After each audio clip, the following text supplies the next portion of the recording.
తిరుమలకు సరఫరా చేసే నెయ్యిని విపరీతంగా రేట్లు పెంచి వాళ్ళకు అనుకూల డైరీలకు దోచిపెట్టి శ్రీ వెంకటేశ్వర స్వామి సొమ్ముని నీకింత నాకింత అనేసి పంచుకున్న తీరు గురించి జనం చర్చించుకుంటుండగానే చంద్రబాబు నాయుడు గారి ప్రభుత్వంలో ఏడుకొండల వాడికి జరుగుతుంటే మరో అన్యాయం బట్టబలేది. పరంధాముడి పరకామణిని దొంగలు కొలగొడుతున్నటువంటి ఈ విషయం ఆధారాలతో సహా బయటపడిపోయింది. భక్తులు శ్రీవారికి కానుకలుగా సమర్పించే బంగారు వెండి వస్తువులను దర్జాగా చోరీ చేస్తున్నారు, దొంగతనాలు చేస్తున్నారు. చంద్రబాబు నాయుడు గారి ప్రభుత్వం 2024 జూన్లో అధికారంలోకి రాగానే మొదలైనటువంటి ఈ దొంగతనాల వ్యవహారం 2025 జనవరిలో బయటపడింది. అయినా నామమాత్రపు కేసుతో సరిపుచ్చుకునేవారు. అతనికి ఈరోజు బెయిల్ కూడా వచ్చేసింది. తెర వెనుక ఉన్నటువంటి ముఠా మీద కూపి లాగల. దీని వెనక ఎవరున్నారో ఎవరికి తెలియదు. దాని గురించి ఫుల్గా ఇన్వెస్టిగేషన్ చేయలే, విచారణ చేయలే. ఎందుకో మరి, అంటే దీని వెనక వీళ్ళ మనసులు ఉన్నారని చెప్పేసి భయమా? ₹1 బంగారం వెండి చోరీ జరిగినట్లు గుర్తించిన కేవలం 555 గ్రాముల బంగారం రికవరీ చేసినట్టు చూపించారు పోలీసులు. చూపించి చేతులు కూడా దులిపేసుకున్నారు. ఈ చోరీకి పాల్పడినటువంటి పరకామణి ఉద్యోగి పెంచలేకు వెంటనే బెయిల్ కూడా రావడం చాలా ఆశ్చర్యం కలిగించింది. అంటే ఈ కూటమి ప్రభుత్వమే పరోక్షంగా అతనికి సహకరిస్తుందని చెప్పేసి చాలా స్పష్టంగా అర్థమవుతుంది. అంటే ఈ కూటమి ప్రభుత్వంలోని పెద్దలు తమ పేర్లు బయటకు రాకుండా ఉండడం కోసం ఈ వ్యవహారాన్ని మామ అనిపించేశారన్న అభిప్రాయం కూడా, విమర్శలు కూడా వస్తున్నాయి. సో తిరుమల తిరుపతి దేవస్థానం పోలీసులు ఈ వ్యవహారంలో ముందుకు వెళ్లకుండా ఆపింది ఎవరు? దీని వెనుక కథ నడిపించింది ఎవరు? పెంచలయ్య వెనుకున్న ముఠా ఎవరు? పెంచలయ్యను కాపాడుతున్న ప్రభుత్వ పెద్దలు ఎవరు? పెంచలయ్యే ₹1 కొల్లగొట్టాడంటే పరకామణిలో ఉన్నటువంటి ఇంకెంతమంది ఉద్యోగులు, ఇంకెన్ని కోట్ల విలువైనటువంటి కానుకలు చోరీ చేశారో ఒకసారి ఆలోచన చేయవలసిన అవసరం కూడా ఉంది. వీళ్ళందరినీ నడిపించకుంటే ఆ గోల్డ్ బాబు ఎవరు? చంద్రబాబు నాయుడు గారి ప్రభుత్వం వచ్చాక పరకామణిలో భారీ చోరీ కథ మామూలుగా లేదు. కానీ ఇన్వెస్టిగేషన్ లేదు, విచారణ లేదు, ఏమీ లేదు. అన్నిటికీ మామ అనేసి సైలెంట్గా ఉండిపోయారు. ఇదే కానీ వైఎస్ జగన్మోహన్ రెడ్డి గారి హయాంలో జరిగి ఉంటే పచ్చి మీడియాలో ఏ విధంగా కథలుగా రాసేవాళ్ళు, మీరందరూ కూడా చూశారు కదా. ఎప్పుడో జరిగిందని చెప్పేసి ఈ కూటమి ప్రభుత్వం కొద్ది రోజుల క్రితం కూడా కేసులు పెట్టి ఏ విధంగా వేధించడం మీరందరూ కూడా చూశారు. దాని వెనక దాని కథలు అసలు మామూలుగా లేదు. జగన్, వైవి సుబ్బారెడ్డి, కరుణాకర్ రెడ్డి అని చెప్పేసి విపరీతంగా ట్రోల్ చేశారు కదా. మరి వీళ్ళ హయాంలో జరిగినటువంటి వాటికి పాత్రదారులు, సూత్రధారులు ఎవరు?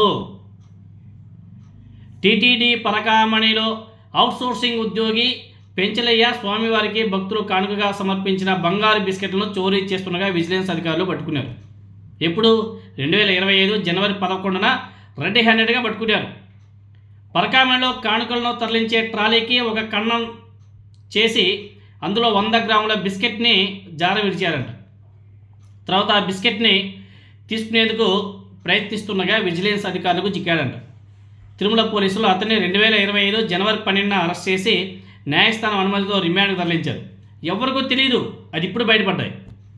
పోలీసులు పెంచలయ్య నివాసంలో సోదాలు చేస్తే కొన్ని విస్మయకర వాస్తవాలు కూడా వెలుగులోకి వచ్చాయంట. 2024 సెప్టెంబర్ నుంచి, ఇది చాలా ఇంపార్టెంట్, అంటే కూటమి ప్రభుత్వం అధికారంలోకి వచ్చినప్పటి నుంచి అతను పరకామణిలో తరచూ దొంగతనాలు చేస్తున్నట్లు వెల్లడైంది. దొంగలించకుంటే బంగారం, వెండి ఆభరణాలను తిరుపతిలోని ప్రముఖ కార్పొరేట్ నగల దుకాణానికి తీసుకువెళ్ళి వాటిని మార్పిడి కూడా చేసేవాడంట. ఈ విధంగా 2024 సెప్టెంబర్ నుంచి 2025 జనవరి మధ్యలో చాలాసార్లు శ్రీవారి నగలను దొంగలించి బంగారం దుకాణాల్లో మార్పిడి చేసి అంతే విలువైన ఇతర నగలను కూడా తీసుకున్నాడంట. అంతేకాదు, తిరుమల శ్రీవారికి భక్తులు సమర్పించకుంటే బంగారు కానుకలను తిరుపతిలోని ఓ బ్యాంకులో తాకట్టు పెట్టి రుణాలు కూడా తీసుకున్నాడంట మహానుభావుడు. అంటే దీని వెనకంతా కూడా చాలా పెద్ద కుట్ర ఉంటుంది. ఆ కుట్రను ఛేదించకుండా వదిలేశారు. 153 గ్రాముల వెండి కానుకలను దొంగతనం చేసినట్టు వాటిని రికవరీ చేసినట్టు కూడా ప్రకటించారు పోలీసులు. అంతే, అక్కడికి మామ అనిపించేసి చేతులు దులిపేసుకున్నారు. ఆ తర్వాత పెంచలేకు కొద్ది రోజుల్లోనే బెయిల్ వచ్చేసింది. అతని బెయిల్ను టీటీడీ గట్టిగా వ్యతిరేకించలేకపోయింది. ఎందుకో మరి. తద్వారా అతని బెయిల్కి పరోక్షంగా ఈ కూటమి ప్రభుత్వమే సహకరించింది అని చెప్పేసి చాలా స్పష్టంగా అర్థమవుతుంది. వైఎస్ఆర్ కాంగ్రెస్ పార్టీ హయాంలో రవికుమార్ అనే పరకామణి ఉద్యోగి విదేశీ కరెన్సీని దొంగతనం చేస్తుండడంతో అప్పుడు కూడా విజిలెన్స్ అధికారులు రెడ్ హ్యాండెడ్గా పట్టుకున్నారు. పరకామణిలో వ్యవహారాలను సీసీ కెమెరాలో పర్యవేక్షించడం ద్వారా ఈ దొంగతనాన్ని వెంటనే గుర్తించి అడ్డుకట్ట కూడా వేశారు. రవికుమార్ భారతీయ కరెన్సీలో 76,000 విలువైన ఉంటే అమెరికన్ డాలర్ను దొంగతనం చేసేందుకు ప్రయత్నించారని చెప్పేసి ఆనాడు గుర్తించారు. అతని మీద కేసు నమోదు చేసి అరెస్ట్ చేశారు, రిమాండ్కి పంపించారు. వైఎస్ఆర్ కాంగ్రెస్ పార్టీ ప్రభుత్వంలో టీటీడీ అంతటితో అసలు ఇంకా రచ్చదే, మామూలుగా రచ్చ కాదు. వైఎస్ఆర్ కాంగ్రెస్ పార్టీ ప్రభుత్వంలో టీటీడీ అంతటితో సరిపెట్టలేదు. రవికుమార్ ఆస్తులు మిగతా దర్యాప్తు చేసింది. పరకామలో 76,000 దొంగతనానికి ప్రాయశ్చితంగా రవికుమార్కు చెందినటువంటి 15 కోట్ల రూపాయల ఆస్తులను టీటీడీ పేరిట రాయించింది. 15 కోట్లు, 76,000 ఎక్కడ, 15 కోట్లు ఎక్కడ? తద్వారా ఎవరైనా సరే శ్రీవారి పరకామలో చోరీకి పాల్పడితే ఎంత తీవ్రంగా స్పందిస్తామనేది చేతలో చూపించింది ఆనాడు వైసీపీ ప్రభుత్వం. ఈ ప్రక్రియ అంతా కూడా లోక్ అదాలత్ ద్వారానే న్యాయబద్ధంగా నిర్వహించింది. ఎక్కడ కానీ మామ అనేసి అనిపించలే. అయినా సరే దీని మీద చంద్రబాబు నాయుడు గారు నానా రాద్ధాంతం చేశాడు. వాళ్ళ మీడియా అయితే నా భూతో నా భవిష్యత్.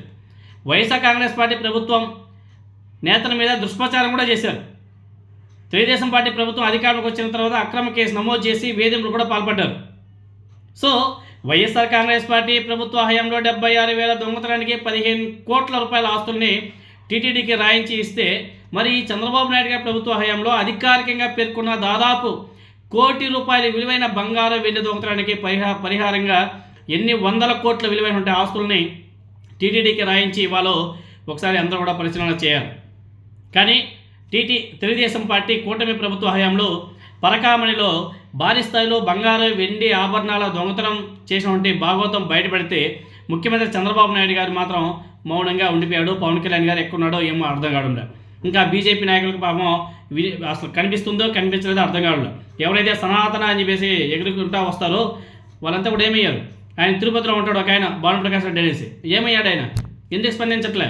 ఆయన ఎవరు విష్ణువర్ధన్ రెడ్డి అనేసి ఒక ఆయన ఉంటాడు, బీజేపీ ఆయన. వాళ్ళంతా ఎందుకు మాట్లాడడం లేదు?